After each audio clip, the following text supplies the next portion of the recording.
Good morning students. Class 6 subject Hindi और बालराम कथा का 11वां जो टॉपिक है लंका विजय, उसका ये दूसरा पार्ट है। मैं इसको इसमें दूसरे पार्ट में आगे का आपको पढ़ा रही हूँ।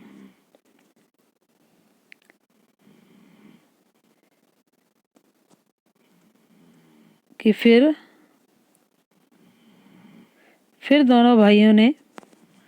दोनों भाइयों ने बाणों की वर्षा कर उसे मार दिया और कुंभकर्ण रणभूमि के अंक में सो गया। सदा के लिए रावण निराश हो गया और कुंभकर्ण पर उसे गर्व था। वह उसे अपना दाहिना हाथ मानता था। रावण कुंभकर्ण के लिए बता रहा है इसमें। और उसे लगा कि वह अब लंका में वीर नहीं है और वह अनाथ हो गई।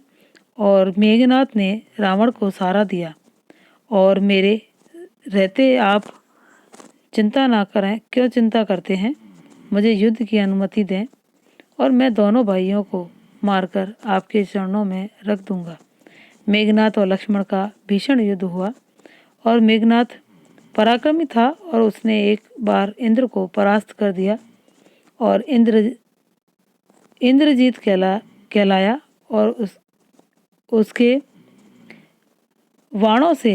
बाणों ने कई प्रमुख वानरों को घायल कर दिया और मेघनाथ को रोक करके पाना वानर सेना के बूते की बात नहीं थी। वह चक्रवत की तरह आगे बढ़ता और जो भी आसपास होता वो ध्वस्त हो जाता।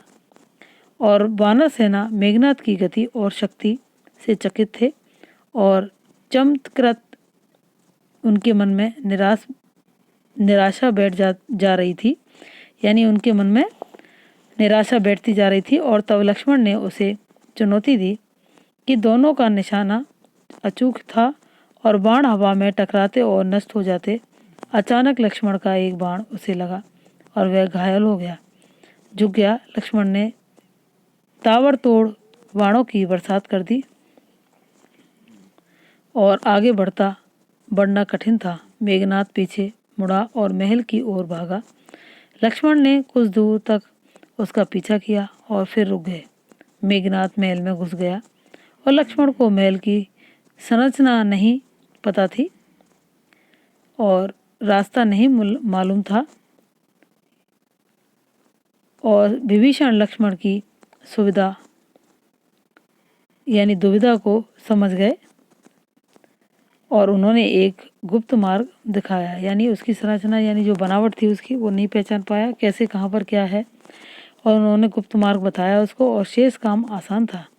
मेघनाथ महल में ही मारा गया और अपने ज्येष्ठ पुत्र की मृत्यु से रावण एकदम टूट गया और विलाप करने लगा कि मूर्छित हो गया और होश आया तो उसकी दशा पागलों जैसी थी। क्रोध से बिलबिलाता हुआ लंका अनाथ हो गई और अब उसका कोई सहारा नहीं था। अब मैं स्वयं रण क्षेत्र में जाऊंगा। और लक्ष्मण के साथ वानर सेना भी महल में प्रवेश कर गई थी और उनके हाथों में जलती हुई मशालें थी और वानरों ने लंका में जहाँ तहाँ आग लगा दी और अन्न भंडार फूंक दिए और शास्त्रागार जला दिया गया शास्त्रागार को और मारकाट मच गई और जो भी सामने पड़ा मारा गया। और अकंपन प्रजंग और युपाक्ष और कुंभ मारे गए और हनुमान ने निकुंभ देवांतक और त्रिशिरा को मौत की नींद सुला दिया और अंगद ने नरातक का काम तमाम कर दिया और लक्ष्मण ने अतिकाय का सिर काट डाला। राक्षस ने सेना भाग खड़ी हुई आगे और युद्ध में रावण के पास कोई भी विकल्प भी नहीं था और युद्ध नाद हुआ और अकेला बचा रावण युद्ध के लिए निकला और फुफकारते हुए फंद कुचलते सांप की तरह वह जिधर मुड़ता भगदड़ मच जाती और वानरों को भागते देख लक्ष्मण आगे आए, धनुष बाण लिए और रावण के सामने अवैध दीवार की तरह खड़े हो गए। और थोड़ी ही देर में विभीषण वहां पहुंच गए और उसके बाद राम उनके सामने रावण की एक ना चली और विभीषण को राम की सेना में देख रावण और उबल पड़ा, यानी गुस्सा आ गया उसको, और उसके लिए वह देशद्रोह था और छोटे भाई का विश्वासघात उसने विभीषण पर निशाना लगाया और लक्ष्मण ने वह बाण बीच में ही काट दिया और उसने दूसरा घात बाण चलाया और इस बार लक्ष्मण बीच में आ गए और उन्होंने विभीषण को अपने पीछे छिपा लिया। बाण लगते ही लक्ष्मण अचेत हो गए और गिर पड़े। राम ने यह देखा कि उनकी आंखें क्रोध से लाल हो गई और आग बरसने लगी।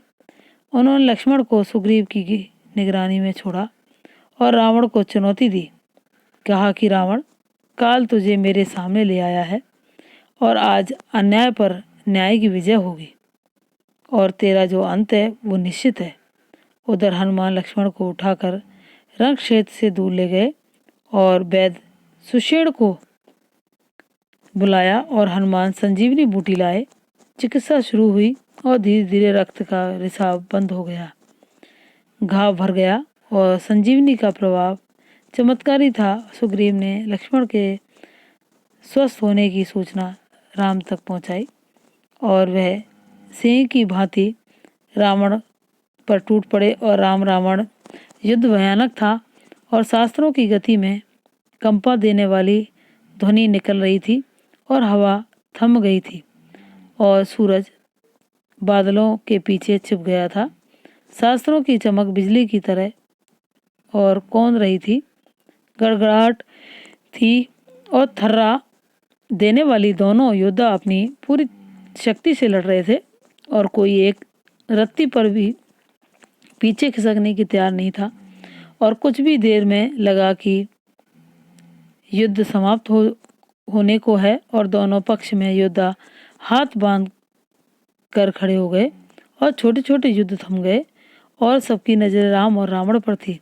सबकी आंखें फटकर रह गईं और पहले पलकें झुकना भूल गई और उन्होंने ऐसा युद्ध पहले कभी नहीं देखा था। लेकिन महासंग्राम समाप्त नहीं हुआ था और रावण का एक बाण राम को लगा, उसके रथ की ध्वजा कटकर गिर पड़ी और राम ने प्रहार किया। बाण रावण के मस्तक में लगा और रक्त की धार वह निकली और बीच में ही युद्ध कुछ पल के लिए रुका और रावण अपने महल चला गया और घोड़े, रथ और बदलने राम को इसकी आवश्यकता नहीं पड़ी और युद्ध फिर शुरू हुआ और अब उसके रथ एक दूसरे के सामने थे और योद्धा आंखों में आंखें डालकर देख रहे थे और घोड़े मुंह मिल गए थे और राम के बाणों ने रावण के रथ का मुंह मोड़ दिया और यह पराजय का संकेत था। रावण हिम्मत हारने लगा और जब तक वह रथ घुमाया राम का एक बाण उसके पार निकल गया। रथ मुड़ा लेकिन रावण के हाथ से धनुष छूट गया और वह पृथ्वी पर गिर पड़ा और मारा गया। बची हुई राक्षस सेना हड़बड़ा गई और जान बचाकर भागी और उनका दिशा ज्ञान शून्य हो गया और जिन्हें जिधर अवश्य मिला भागा और कुछ राक्षस बानर सेना की सेना और दौड़ पड़े और कुछ भागते हुए समुद्र में जा गिरे और लंका विजय अभिमान पूरा हुआ और राम की जय जयकार होने लगी। और कुछ समय पूर्व का रण क्षेत्र एकदम बदल गया और शास्त्रों की टंकार की जगह किलकारियों ने भी वानर सेना उछल कूद करने लगी और समुद्र में ठंडी हवा आ रही थी और शास्त्रों ने के उत्पन्न गर्मी वह अपने साथ बहा ले गई और कोलाहल तुमुलनाद में परिवर्तित हो गया और प्रसन्नता सर्वव्याप्त थी, यानी चारों तरफ सब खुश थे और रणक्षेत्र में केवल एक ही व्यक्ति दुखी था। शोक में व्याकुल विलाप करता हुआ अपने भाई के मृत शरीर के पास खड़ा राम ने विभीषण को समझाया कि मित्र, शोक मत करो। रावण यहाँ योद्धा था और उनकी अंत्येष्टि महानता के रूप महान योद्धा था और उनकी अंत्येष्टि का अनुमान महानता के अनुरूप होनी चाहिए और मृत्यु सत्य है और उसे स्वीकार करो। राम ने एक वानर का आभार माना कि सुग्रीव को गले लगा लिया और लक्ष्मण से विभीषण के राज्याभिषेक की तैयारी करने को कहा, चाहते कि रावण की अंत्येष्टि के बाद राजतिलक हो और उसमें विलंब न किया जाए। उन्होंने हनुमान को बुलाया और अशोक वाटिका जाने का निर्देश दिया और यह संदेश आपको ही सीता तक पहुंचाना है। उन्हें लंका विजय का समाचार दीजिए और उसका संदेश लेकर के शीघ्र आइए। विभीषण के अंत्येष्टि से लौटने तक उनके राज्याभिषेक की तैयारी हो चुकी थी और लक्ष्मण राजमहल पहुंच गए थे।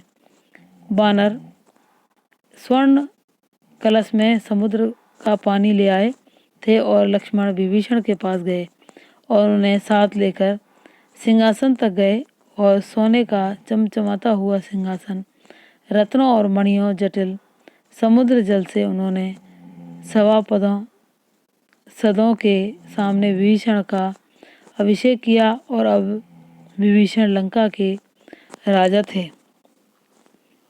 आगे इस बीच हनुमान अशोक वाटिका से लौट आए और राम के पास उन्होंने कहा कि माता सीता लंका विजय का समाचार सुनकर प्रसन्न हुई और वे आपसे मिलने के लिए अधीर हैं। तब तक विभीषण वहीं आ गए थे और राम उनकी ओर मुड़े और कहा कि लंकापति सीता अब भी आपकी अशोक वाटिका में है और उन्हें यहाँ लाने की व्यवस्था की जाए। और वानर सेना चुहल कर रही थी, हथकड़ियाँ में लगी हुई थी और राम की निर्देशानुसार उनकी उत्सुकता बढ़ गई और सुग्रीव, जामवंत और नलनील भी उत्सुक थे। अंगद को प्रतीक्षा थी कि हनुमान को छोड़कर किसी ने सीता को नहीं देखा था और सीता आई तो सबको अपनी कल्पनाओं से अधिक लगी और सुंदर, सौम्य, शांत। उस सुंदरता में एक वर्ष बाद पति से मिलन की प्रसन्नता शामिल थी और कष्ट इतिहास हो गया था। ये अपने लंका विजय का जो पार्ट था दूसरा, ये पूरा हो गया। इसमें रावण मारा गया और विभीषण का राज्याभिषेक किया गया, इसमें बताया गया है। Thank you.